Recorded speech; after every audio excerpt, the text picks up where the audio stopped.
Hi, I'm Martin Atkins. Thank you for coming tonight, this evening. Thanks to Sonotheque for hosting this, and Ramp Chicago for letting us kind of invade their evening early.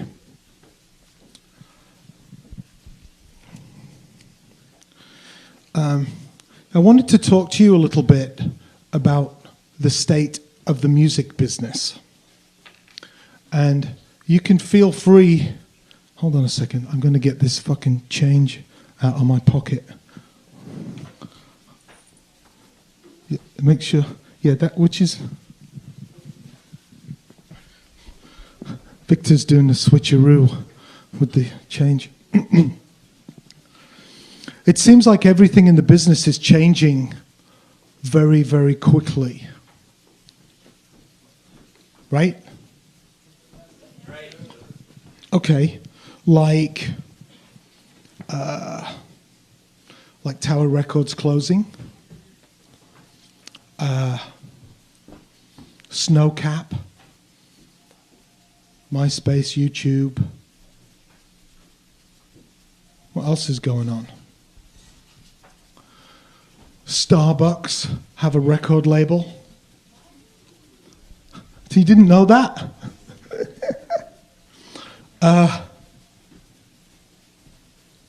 You know how many Virgin records there are around the world? 179, actually. Strange that you asked. You know how many Starbucks there are around the world? Yeah, 200,000. No. I wish. There's 7,000. So you've got 179 Virgin megastores, 7,000 Starbucks. I was going to talk about China a little bit tonight, but that's becoming a more involved PowerPoint presentation. We just bought some footage from CNN to use in that. I'm going to be doing my China presentation down at the label offices on the 22nd. Which you're very welcome to come down to. But they have Starbucks in China. There's a Starbucks in the Forbidden City, which they're trying to close. And China is the most profitable country for Starbucks because they sell the coffee at the same price that they do here, which is brilliant because it's just people like me buying it. So I don't mind paying $7 for whatever it is. And when I got to Beijing, I'm like, oh, fuck. There's Starbucks here already. The fucking Americans have ruined another country. Then I'm like, thank God.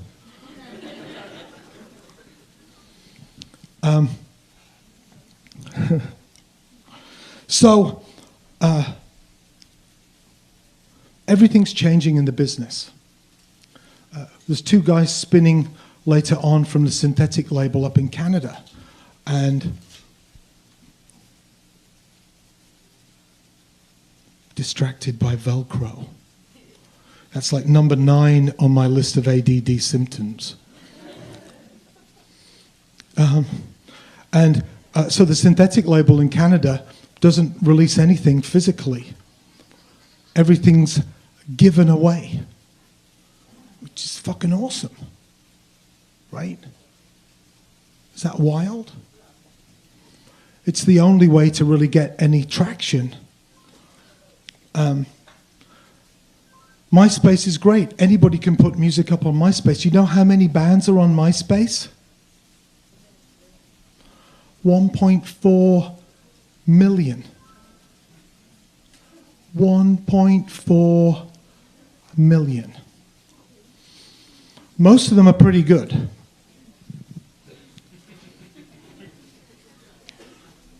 See, it used to be there was a great device to prevent. Well, it didn't really prevent having to listen to horrible music, but everybody in the band would have to have 2 jobs to get enough money to go and use Steve Albini's 8-track studio, and then they'd have to pay to manufacture the record.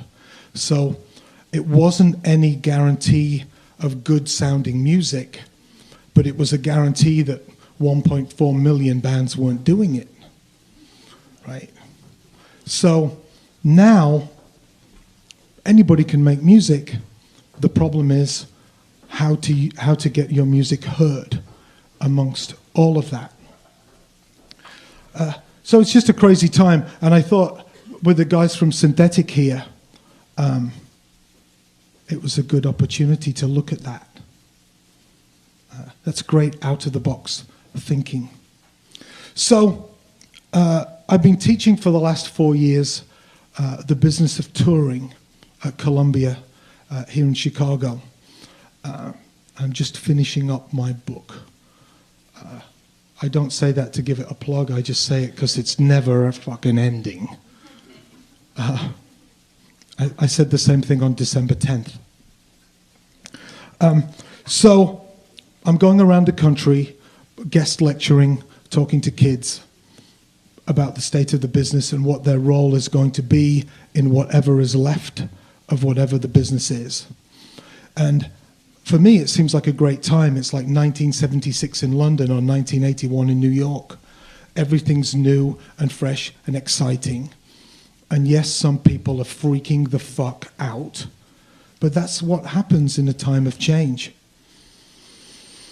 And I tell some of these students, some of my students over there, you have to multitask. You can't just do one thing. You have to do a bunch of things. I was at a conference with the engineer George Massenburg, who invented everything. And he said, over his career, he's had to relearn his skill set every 3 years, right? And he's George Massenburg. He could just sit around saying, I'm George Massenburg, fuck off. Which he might do, but he wasn't doing it when I saw him. So I tell my students, okay, so you want to be in the music business, what other skills can you learn? What else can you do to multitask? Learning another language, that's easy. If you want to be a guitar tech for a metal band, learn Spanish, go to South America, right? If you want to be Keith Richards' guitar tech, take a course, be an intern at like a retirement home. You could like change adult diapers, you know, right? How old is he? He's old enough. I guarantee you he's like, you think he's wearing some padded pants? It's a fucking diaper.